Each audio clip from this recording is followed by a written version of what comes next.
The air was thick with smoke. The screech of metal scraping against asphalt was deafening.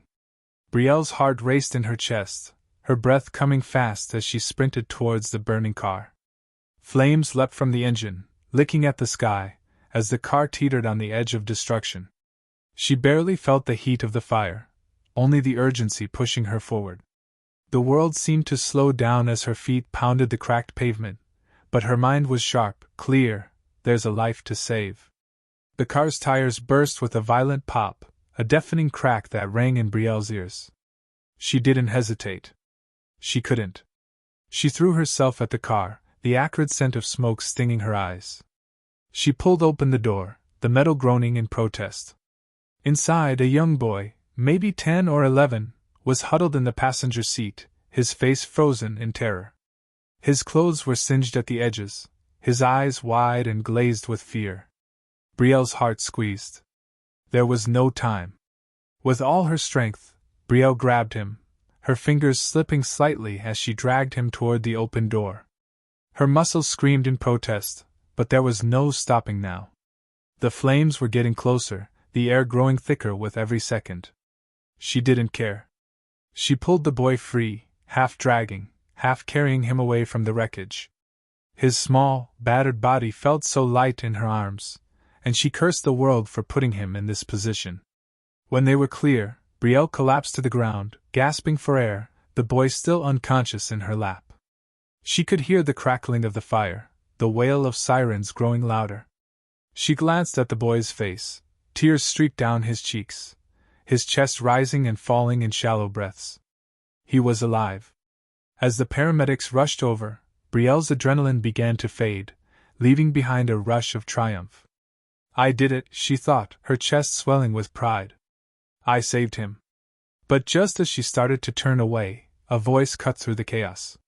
You did a good thing, the man said, his voice cold and smooth, as though it had been rehearsed. Brielle glanced up sharply, startled by his sudden presence. The man was dressed in a sharp suit, his face hard with authority. His eyes were unreadable, distant, as if this moment was a mere inconvenience to him.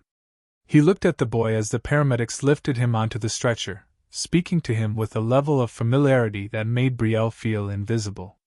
You're wasting your time, the man continued, his words hanging in the air like a weight that pressed down on her chest. Brielle frowned, a knot forming in her stomach. Wasting my time? What does he mean? She tried to steady her breath, her hands shaking slightly. She glanced at the paramedics, who were now loading the boy into the ambulance. She looked back at the man, confusion furrowing her brow. What do you mean by that? She asked, her voice firm but soft. The man didn't even look at her. He reached into his jacket pocket and pulled out a business card, handing it to her without so much as a glance. It was sleek, professional, the name Carter Academy printed in bold letters. Brielle's eyes narrowed. His father owns the best private school in town, the man said, his tone dismissive, as though she should already know who he was talking about. Don't bother. People like you don't get in. Brielle stared at the card, the weight of his words sinking deep into her. People like you. It was a phrase she had heard too many times before. She had worked so hard, fought tooth and nail for every scrap of recognition, every opportunity. And now this man, this stranger, was telling her she didn't belong. Her fingers tightened around the business card, and she felt a sting in her chest. The rush of triumph was gone, replaced by something heavier, something familiar. A quiet indignation bubbled up inside her. She wasn't invisible. She wasn't a shadow. But before she could say anything, the man turned away, striding toward the ambulance. Brielle watched stunned, as he slipped into the back of the vehicle, his back to her, and the doors slammed shut with a finality that made her feel smaller than ever. Her fingers still gripped the card as if it were a lifeline, but the moment had already passed. The world had already moved on, and she was left standing alone in the street, watching the ambulance disappear into the distance.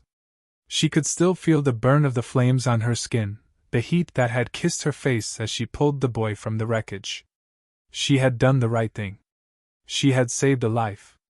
And yet, here she was, feeling as insignificant as ever.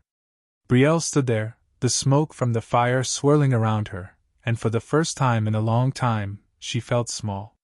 There were bigger forces at play in the world. Forces that she had no control over. What does it even matter? She thought bitterly. She had saved a life, but in the eyes of the world, she was still just another black girl from the wrong side of town, destined to be overlooked and forgotten. As she turned to leave, the last trace of triumph slipping away, she couldn't shake the feeling that this encounter, this moment, had been something more than just a random accident. There was something more at play here. Something that she couldn't yet understand. Brielle glanced down at the business card once more. She wasn't sure what to make of it, but one thing was clear: her world had just changed. And she had no idea just how much. Brielle sat on the edge of her bed, the small room around her thick with the weight of everything she couldn't escape. The walls, once a faded shade of blue, now looked like they were closing in on her. A tiny window let in the dull light of the early morning, casting shadows on the piles of textbooks and papers scattered across the floor. She reached for the scholarship letter again, the one that had seemed like a dream just a few weeks ago. You've earned it. You've earned it. But now? It felt so distant, like a star she could never reach. The weight of reality pressed down on her, thick as the air in the room. Her mother's voice echoed in the hallway, talking with her aunt about bills, about rent, about how every month felt like they were drowning a little more. Brielle shoved the letter back into her drawer, her stomach twisting. What's the point? She thought bitterly. What's the point of earning something if you can't afford the rest? She sighed and stood up, the familiar ache in her chest gnawing at her. The world outside her window felt like it was always spinning faster than she could catch up. She was stuck in a place where every forward step seemed to come at the cost of two back. Her future wasn't promised, no matter how hard she fought for it. She had been working her fingers to the bone for this scholarship, but the dream of going to college felt like it was slipping from her grasp. Then there was Jace. The first time they met, Brielle had barely registered him, just another kid from a world so different from hers. But now, after everything that happened with the fire, after he'd been saved, she couldn't shake the feeling that there was something more there. She had agreed to tutor him, to help him with his grades, but as the days passed, she realized just how different their worlds were. Jace's family was wealthy. Wealthier than anyone she'd ever known. His father, Mr. Carter, owned the most prestigious private school in town. He had power, influence, everything Brielle didn't have. When she met Mr. Carter, it was like looking at a different world altogether. The man's cold eyes seemed to size her up instantly, calculating her worth in a way that made her skin crawl. He didn't care about the fact that Brielle had worked her whole life to get this far. He cared only about the results. She had always known that people like Mr. Carter ruled the world. But it wasn't until she started working with Jace that she truly understood how far that divide stretched. She watched as Jace's every whim was catered to. He complained about the smallest inconveniences, his grades slipping, his extracurriculars too time-consuming, and Brielle found herself biting back the urge to shout, if you only knew what it was like to fight for every moment. But she kept her mouth shut. She didn't need to make things harder. She had a job to do. Every time Jace acted entitled, she pushed those feelings down. She focused on his grades, the way he stared blankly at his homework, too distracted by his own life to care about anything else. She tried, really tried, to make him see beyond the privileged life he had. But it wasn't easy. His world was a bubble that Brielle was never going to break. One afternoon, Brielle was walking across campus, her heart pounding with anxiety over her upcoming test. She had promised herself that she would make it. That she would somehow find a way to get the money for her tuition, to make her dreams come true. The scholarship was the only shot she had. But when she reached the gates of the event she had been invited to, the campus security guard stepped in front of her. "You can't come in," he said, his voice flat, dismissive. "This is for students of a certain caliber." Brielle froze. Her heart sank. She looked around, hoping there was some mistake, but the guard's eyes were cold, unfazed. She opened her mouth, about to explain, but he cut her off before she could say anything. Look, it's just policy, he said. You're not on the list. Her world seemed to stop in that moment.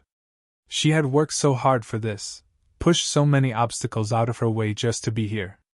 And now, because of her background, she wasn't good enough. She wasn't welcome. Her fingers clenched into fists, nails biting into her palms as she stood there, helpless. She could feel her cheeks burning with embarrassment. What does it matter if I'm on the list? She thought bitterly. I've earned my place just like everyone else. But there was no arguing with him. No one cared about the sweat on her brow, the sacrifices her family had made for her to even be here. She wasn't the right kind of student. She turned away, her chest tight, her head spinning. The sting of rejection burned deep inside her, settling in her bones like cold steel. And there he was, Jace. He walked through the gates, his casual stride making it look easy. He waved over at her with a bright smile, oblivious to the turmoil bubbling up inside of her. Brielle stood there for a long moment, watching him disappear into the crowd, knowing that nothing had changed. She was still the girl from the wrong side of town, still the one who didn't belong. Frustration boiled over inside her as she turned and walked away, her vision blurring. She had tried so hard to push past these walls, but they were always there, always looming, reminding her of what she could never have. Brielle's fists clenched tighter, her steps growing faster. She couldn't just stand here and let this defeat her. But no matter how hard she pushed, no matter how much she fought, there was a part of her that knew the truth. The world wasn't built for girls like her. And no matter how much she hated it, it was becoming clearer every day. Brielle's frustration had been building for weeks. Every day she spent tutoring Jace, she found herself getting more and more angry. Not at him, really, not at first. But at everything he represented. The entitlement. The privilege. The life that he'd been born into, a life that she could only dream of. He didn't know what it was like to work for everything, to struggle for every scrap of hope. He took everything for granted, his wealth, his education, his future, all handed to him on a silver platter. And then there she was, a girl from a rough neighborhood, fighting for every ounce of her own future, trying to make a way for herself when it felt like the world was hell-bent on keeping her down. She was tired of it. Tired of pretending like it didn't bother her. Tired of watching Jace squirm in his privilege, complaining about things that didn't even matter. This time, when she walked into the library, her patience had run out. Jace was at the table, scribbling mindlessly in his notebook, barely looking up as she approached. He wasn't even trying today. Brielle's temper flared. How much longer are you going to act like you don't care about this? About your future? She snapped, her voice sharp with frustration. I'm here, busting my ass to help you. And you can't even take this seriously. Jace barely looked up. I'm trying, all right? He muttered, scribbling harder. His tone was dismissive, like he wasn't even hearing her. No, you're not. You're not even trying. Brielle's voice broke through the tension of the room, louder than she'd intended. You think everything comes easily to you, don't you? You think I don't know what it's like to feel like I'm not worth anything? You think I don't get that? Her chest was tight now, her voice a mixture of anger and hurt, and she couldn't hold it in any longer. You walk around like the world owes you everything. Like you deserve it all. But I'm the one who has to fight for scraps. I have to prove myself every damn day. Do you get that? Jace's eyes widened. The words hit him like a punch. For a moment, there was only silence between them, heavy, thick silence. He stared at her, his mouth slightly open, as if he couldn't quite understand what she was saying. For the first time, Brielle saw it, the shock, the confusion, the realization dawning in his eyes that maybe, just maybe, he'd been blind to the struggles she was facing. But then, just as quickly, his face hardened again. I don't need this, he muttered, his voice laced with frustration. I didn't ask for your help. Without another word, Jace grabbed his bag and stormed out of the library, leaving Brielle standing there, her chest heaving with the weight of what she'd just said. She stared after him, a mix of anger and disbelief swirling in her gut. That's it. She'd poured out her heart, and all he did was walk away. She stood there for a long time, her hands clenched into fists at her sides. Why did I even try? She thought bitterly. Why am I trying to save someone who doesn't even care? It wasn't until later that evening when Jace showed up at her door. He didn't knock, just let himself in, his eyes no longer carrying that dismissive edge. Brielle blinked, surprised to see him, but he didn't wait for an invitation. He simply stepped inside, closing the door behind him. I didn't mean to snap at you earlier, he said quietly, avoiding her gaze. His voice was softer now, almost apologetic. I just don't know what I'm doing, you know. My dad's been pushing me, telling me I need to step up. He wants me to take over the family business, but I don't want it. I don't want any of it. Brielle blinked, confused. This was a side of Jace she hadn't expected. What are you talking about? She asked, her voice cautious. Jace rubbed the back of his neck, looking like he didn't know how to say it. My dad's always had this plan for me. He wants me to run Carter Industries, but it's all about power. It's all about money. I don't care about any of that stuff. I want to do something that actually matters. He paused, his voice growing distant. But every time I try to break away, it feels like I'm trapped. Like I don't even have a say in my own life. Brielle could feel the tension in the room shift, the anger she'd been holding on to beginning to fade away. He's just a kid, she thought. He's been living in the shadow of his father's expectations, just like I've been living in the shadow of the world's expectations of me. But then Jace dropped a bombshell, one that made Brielle freeze. You think your scholarship is some kind of accident? Jace's voice was almost a whisper, but it hit her like a punch to the stomach. My dad knew you had it. He knew you were the one who saved me that day. It wasn't a coincidence that you ended up tutoring me. He set it up. Brielle stared at him, her mind racing. What do you mean? He set it up? Jace nodded, his eyes finally meeting hers. Yeah. He knew you were the one. He wanted you to get that scholarship, Brielle. He just wanted to make sure you got the right opportunity to show what you're worth. The weight of his words crashed down on her.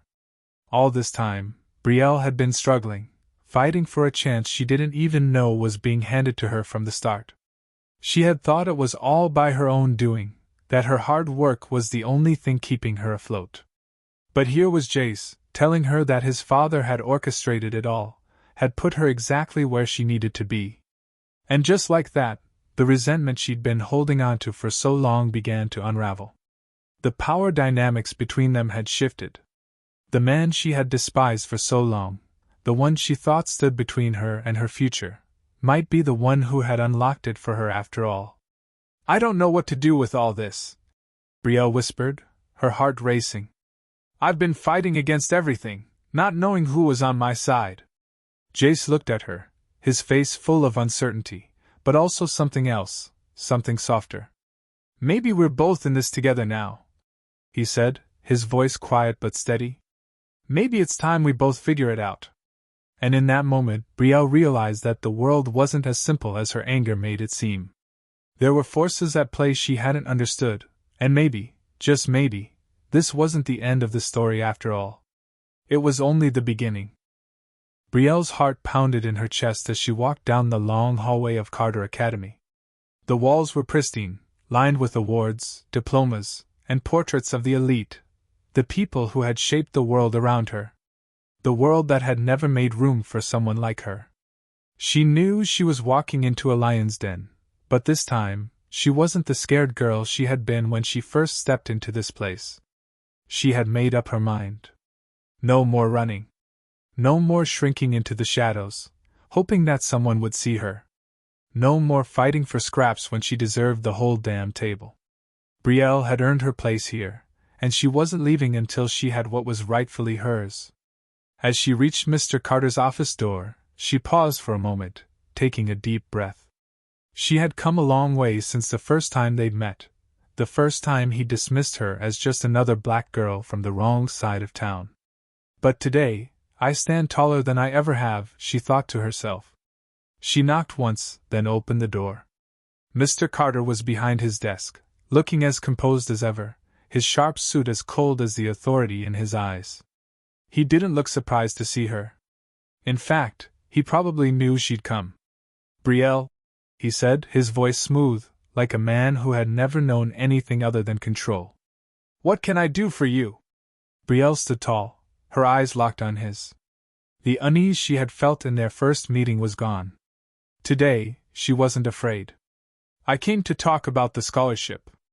The one I earned," she said, her voice steady, firm. "I've worked my whole life for it. I'm not leaving until I get what's rightfully mine." Mr. Carter didn't flinch. He studied her for a moment, as if assessing whether or not she was bluffing. "You're determined I'll give you that," he said, leaning back in his chair. "But do you really understand what you're asking for?" Brielle didn't back down. "I understand that you've been controlling the game for far too long. But you didn't expect someone like me to play, did you?" He raised an eyebrow, the faintest hint of respect flickering in his gaze. "I didn't expect you to be the one who would force my hand. But now that you're here, I can't say I'm surprised. You have the fire in you." Her chest tightened at his words, but she didn't let it show. She wasn't here for praise. "I earned this scholarship. I don't need your pity. I've fought for every opportunity in my life, and I'm not going to let you or anyone else take that from me." Mr. Carter was quiet for a long time. Brielle stood her ground, her gaze unwavering. She didn't know what was going to happen next, but she knew one thing for sure: she wasn't leaving without an answer. Finally, he spoke. "You're right. You did earn it." His voice softened just a fraction. "And you've proven that you're more than capable of handling what's to come. But there's something you need to understand. The world you're stepping into, this school, this life, it's not just about your talent or your intelligence. It's about proving that you can rise above the very system that's been designed to keep people like you out." Brielle's heart clenched, but she didn't flinch. "I'm ready," she said, her voice resolute. "I've been ready for a long time." Mr. Carter's eyes held hers for a moment longer, the weight of his unspoken words hanging heavy between them. Then, he stood up and walked around his desk. "I've seen a lot of people come and go, Brielle.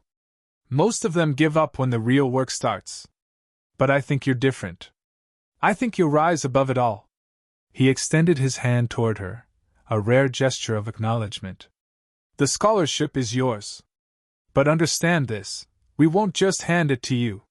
You'll have to earn it every step of the way. We'll support you, but the road won't be easy. It will test you in ways you can't imagine." Brielle took his hand, her grip firm, her heart racing. "I don't need easy. I just need a chance." Mr. Carter nodded, his gaze steady. "You've got that chance. Now it's up to you to prove that you deserve it." Brielle's pulse was pounding in her ears as she walked out of Mr. Carter's office, the door closing softly behind her. She could feel the weight of everything that had led her here, the pain, the struggles, the countless times she had been told she wasn't good enough. But now, that weight didn't feel so heavy. Now, she had something to prove. As she walked across the campus, she saw Jace in the distance. He was standing by the gates, his hands in his pockets, looking lost in thought. She paused for a moment, watching him. The boy who had once seemed so distant, so disconnected from the struggles she faced, was now looking at her with a new understanding in his eyes. When he saw her, he smiled faintly, but it wasn't the same smug grin she had grown so used to. There was something different about him now, a vulnerability, an empathy that hadn't been there before. Brielle nodded to him, a small, knowing smile tugging at her lips. She had changed, but so had he. They had both learned something important in this journey. He had learned to see beyond his own world, and she had learned that no matter how hard the fight, there was always a way through. The final scene showed Brielle walking across the campus, her head held high. She wasn't just a scholarship winner. She was someone who had faced the odds and refused to back down. She had earned her place here, not just in this school, but in the world that had never made space for her before. And as she walked, her mind was filled with one thought: this is just the beginning. She had proven that with dignity, perseverance, and an unshakable belief in herself, she could rewrite the story. The lesson was clear: no matter the odds, no matter how much the world tried to hold her down, Brielle had shown that the fight was worth it. And in the end, it wasn't the world's expectations that defined her, it was her own.